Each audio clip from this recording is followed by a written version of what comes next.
हो गई।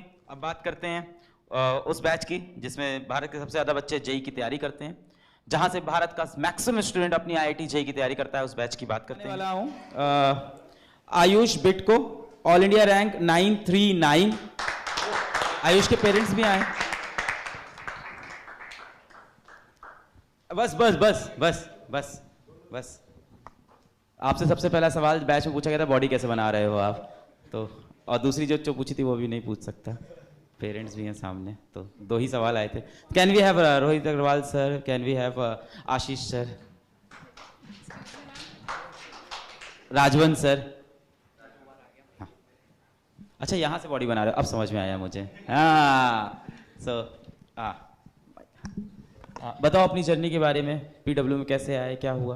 तो मेरा नाम आयुष बीट है, मैं खड़गपुर वेस्ट बंगाल से हूँ। तो मैं जब क्लास 10th में था तब एनटीएससी के लिए सर के वीडियोस देखता था, अलग सर के।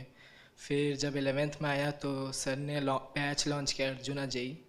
तो मैं लिटरली बताऊँ तो मैंने पहले ये सोच के बैच नहीं लिया था कि यही मेरा मेन जगह रहेगा जहाँ से मैं पढ़ूँगा। मैं एक जगह ऑफलाइन भी जाता था, तो 1 महीने मैंने दोनों जगह से किए। तो उसके बाद पीडब्ल्यू में मेरा जो कनेक्शन बना टीचर्स के साथ, उसके लिए मैंने सिर्फ पीडब्ल्यू फॉलो किया। उसके बाद मैंने ऑफलाइन पूरा छोड़ दिया था, और 11th और 12th दोनों में मैंने पीडब्ल्यू से ही पढ़ाई की है। और कुछ लोग कहते हैं कि कंटेंट में इश्यूज़ है, उनके लिए मैं एक बात बोलूँगा कि यहीं से पढ़ के मैंने दूसरे ओलंपियाड्स भी निकाले हैं।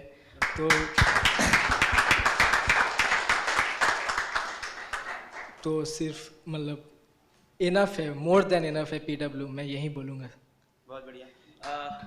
किताबें आपने कोई एक्स्ट्रा लगाई थी या मॉड्यूल खरीदा था, इस बारे में बताओ।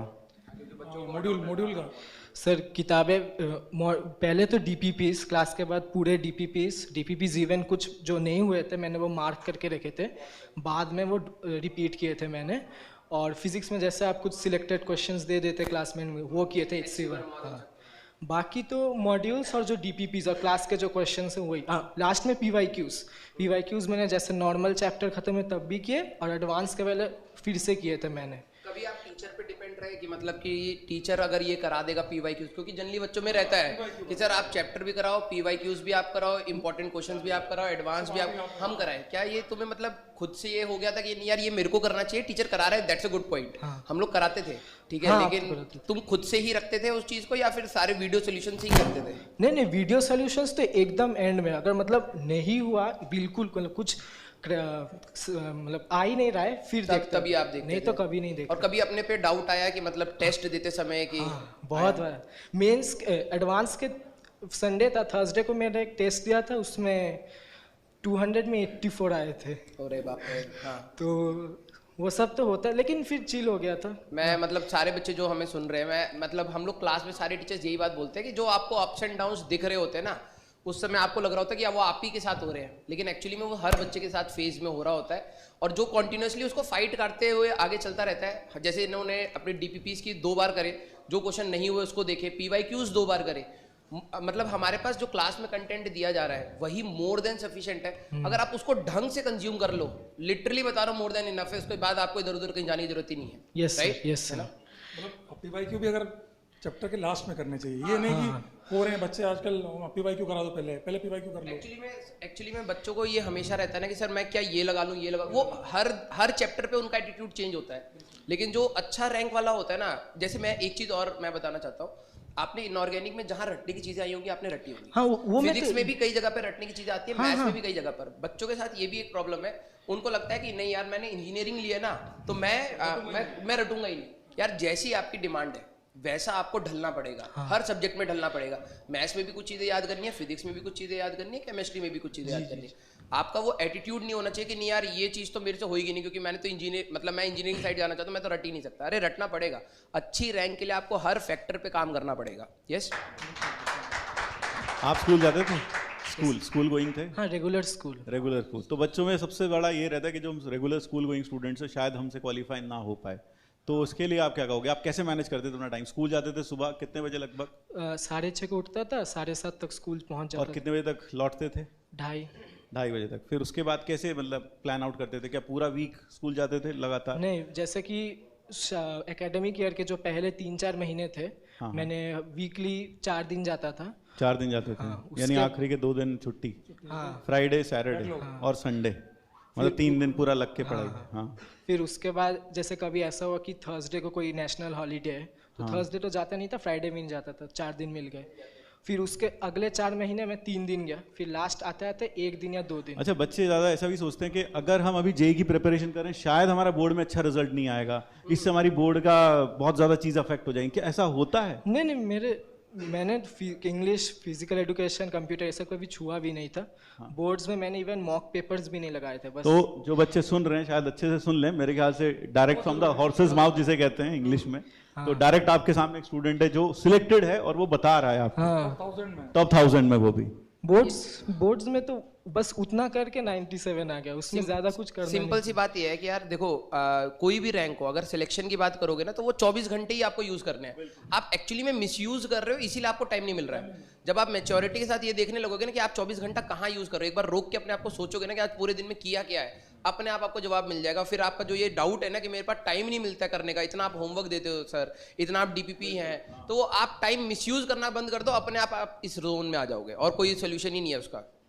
मतलब अपने टाइम को बिल्कुल वाइजली यूज करना चाहिए। और स्कूल, मतलब आपने एक तरीके से स्कूल भी गए और साथ में आईआईटी भी किया, लेकिन स्कूल को थोड़ा सा जितना ब्रेक ले सकते थे मैक्सिमम पॉसिबल उतना ब्रेक लिया और अपना मैक्सिमम टाइम। स्कूल में मैं कभी पढ़ाई भी नहीं किया। स्कूल में अभी कभी पढ़ाई भी नहीं किया। ये तो गलत चीज़ है। आप 11th-12th में कहीं ऑफलाइन, 11th में गए थे कुछ दिन, फिर 1 महीना 2 महीना 1 महीना और फिर प्योर ऑनलाइन पढ़े। आज मैं आप दोनों जन से बात करूंगा। तो आप लोग जब नए नए आए थे, अब तो टाइम हो गया, तो आप लोग ने बहुत कहा था कि ऑनलाइन से रिजल्ट आना बहुत मुश्किल है जेई एडवांस के अंदर। ऑफ कोर्स आप लोग ऑफलाइन के पुराने टीचर थे, बट सर आज ये बच्चा खड़ा होकर प्रूफ कर रहा है कि प्योर ऑनलाइन से रिजल्ट आएगा और नेक्स्ट डे हम लोग जेई एडवांस में बेहतरीन रिजल्ट निकालेंगे। बच्चा हर जगह से रिजल्ट ला सकता है प्रोवाइडेड वो डिसिप्लिन्ड हो। डिसिप्लिन्ड होगा और उसकी कंसिस्टेंसी रहेगी तो डेफिनेटली वो बच्चा रिजल्ट ला कर देगा। ऑनलाइन में ना जो मुझे लग रहा है कि जो सबसे बड़ा फैक्टर है जो बच्चे आज की डेट में कर पा रहे हैं ना, वो है डिसिप्लिन। अगर बच्चा खुद से उठ के लेक्चर देख रहा है ना सर, उसको कोई नहीं रोक सकता। सीरियसली बता रहा हूँ, कोई रोक नहीं सकता उस बच्चे को। और कंसिस्टेंसी, कंसिस्टेंसी, डिसिप्लिन, और साथ में जो टीचर पढ़ा रहा है क्लास में उसी को ढंग से कर लो, जो होमवर्क दे रहा है वो ढंग से कर लो। सर मैं ये किताब कर लूं, मैं वो किताब कर लूं, जो टीचर बता रहा है मेरे ख्याल से उतना सफिशिएंट है, या कुछ और भी एक्स्ट्रा उसके लिए कुछ? कई सारे पेरेंट्स आके जब मेरे से पूछते हैं ना कि सर कि मेरे को ऑनलाइन जाना चाहिए ऑफलाइन, मैं सीधे कहता हूँ बच्चा सुबह उठ के खुद से पढ़ता है। वो अगर बोल देते हैं कि नहीं पढ़ता है, मैं कहता हूँ ऑफलाइन भेज दो। अगर वो खुद से कर रहा है तो ऑनलाइन कर सकेगा, क्योंकि पेरेंट्स भी आप, क्योंकि आप मोबाइल यूज कर रहे हो ऑल द टाइम, आप क्या कर रहे हो उसके बाद पेरेंट्स हर समय नहीं देख पाएंगे। ऑफलाइन में एटलीस्ट टीचर है, सिस्टम है, वो आपको देखता है, गाइड करता है, आपके डाउट्स वहाँ कोई नहीं देख रहा, वहाँ कोई नहीं देख रहा। तो यहाँ पर डिसिप्लिन आपका खुद का चाहिए। अब बच्चे खुद डिसिप्लिन नहीं होना चाहते हैं और उसकी वजह से फिर उनको कॉन्सिक्वेंसेज मिलता है, फिर उनको डाउट होता है ये होगा या नहीं होगा। आप डिसिप्लिन में आइए, अपने आप सारी चीजें लाइन में आनी स्टार्ट हो जाएंगी। बस यही है कि सर अब रिजल्ट आने लगे ऑनलाइन से, बिल्कुल, पर इस साल मेहनत करके ना बिल्कुल एकदम गेम बदल देते हैं इस बार ऑनलाइन बिल्कुल से। बदलेंगे सर। अब प्रूफ करते हैं कि ऑनलाइन से मास सिलेक्शन भी होगा और टॉपर्स भी निकल के आएगा। बिल्कुल सर। इस बार प्रूफ करेंगे सर, लगेंगे हम लोग पूरा। Many congratulations. पक्का सही स्टेज पे प्रॉमिस कर रहे हैं आपसे। हाँ सर, प्रॉमिस कर रहे हो आप। डन है। हाँ सर, मिठाई खिलाइए बच्चे को।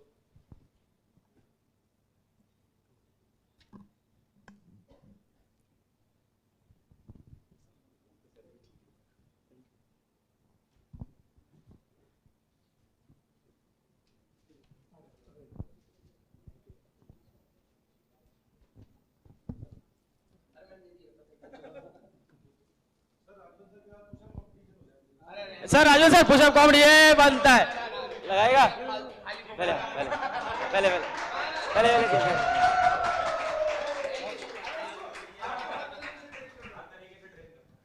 माहौल हो चुका है गंभीर। हाँ चलो sir, pushup competition. Sir challenge दे रहा है बच्चा। Sir sir sir sir sir Rajvan sir आओ यार। क्या सर, बॉडी का इतना हमेशा बताते रहते हो, इतनी बॉडी इतनी बॉडी। बच्चा सर, बच्चा वेट कर रहा है सर। एक बार अरे बच्चा वेट कर रहा है सर। सर एक बार कर लेते हैं sir. Sir sir challenge sir, बच्चा बुला रहा है।